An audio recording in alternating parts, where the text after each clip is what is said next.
Baik, Assalamualaikum warahmatullahi wabarakatuh. Perkenalkan, nama saya Khairutunisa dengan NIM 21110103005056. Di sini saya akan menjelaskan tentang pohon masalah dan pohon tujuan. Nah, baik, sebelum kita mengetahui contoh dari sebuah pohon masalah dan pohon tujuan, apa sih pengertiannya? Yang pertama adalah pohon masalah. Pohon masalah adalah estimasi dalam perencanaan sosial yang dilakukan sebagai bentuk upaya penyelesaian dengan langkah dan cara berurutan, sehingga penyusunan dalam pohon masalah ini berkaitan erat dengan tahapan prioritas yang dilakukan, baik untuk kekerasan, isolasi sosial, atau bahkan masalah kesehatan. Nah, yang kedua yaitu pohon tujuan.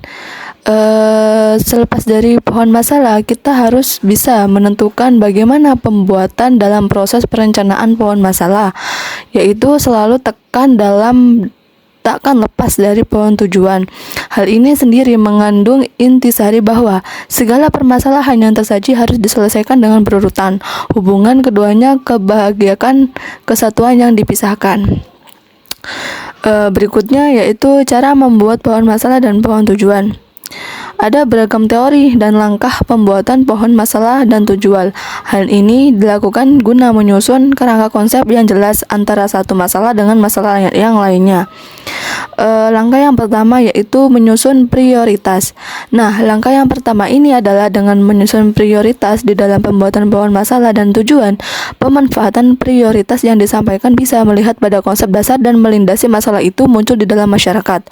Nah, yang kedua yaitu membuat draft. Selanjutnya, sistemasiasi pembuatan pohon masalah ialah dengan membuat draft yang terkait dengan tujuan sasaran. Misalnya saja draft ini tentang putus sekolah, maka yang mendasi adanya tingginya putus sekolah antara lain yaitu ialah munculnya tingkat kemiskinan. Dan langkah yang ketiga yaitu membuat subsasaran.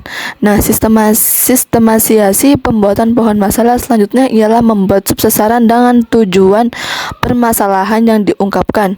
Langkah ini bisa dengan mudah dilakukan jika tema yang diambil sesuai dengan kemampuan yang dimilikinya. Langkah yang terakhir yaitu membuat tim yang tepat. Nah, pembuatan tim ini atau bentuk kelompok sosial yang tepat bisa mendorong terselesaikannya pohon masalah dan tujuan yang dilakukan. Langkah ini disederhanakan, akan tetapi jarang orang yang memikirkan bagaimana aplikasi yang diinginkan. Nah, selanjutnya yaitu contoh pohon masalah dan pohon tujuan. Yang pertama yaitu identifikasi putus sekolah.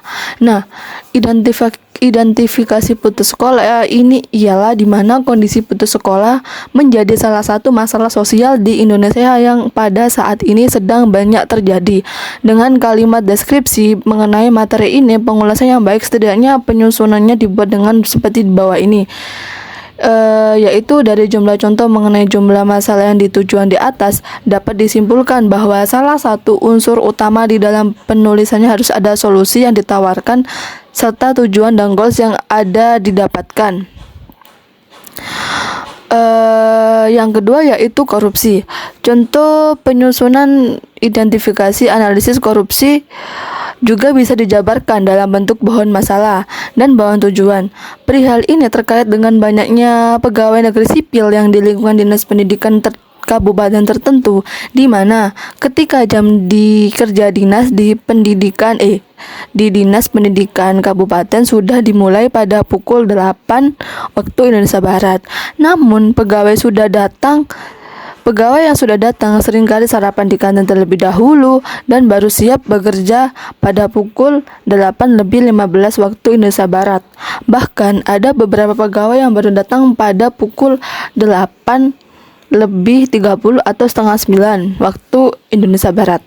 Nah, permasalahan di atas, keterlambatan tersebut bisa dikatakan dengan korupsi, yang berarti menyalahgunakan kekuasaan yang dipercaya melalui perilaku tidak jujur dan tidak etis demi keuntungan pribadi. Korupsi bukan cuma berwujud dengan uang, melainkan berwujud dengan waktu, disadari ataupun tidak. Ketika pegawai terlambat bekerja, pegawai tersebut telah menggunakan waktu bekerja untuk kepentingan pribadinya sendiri. Nah,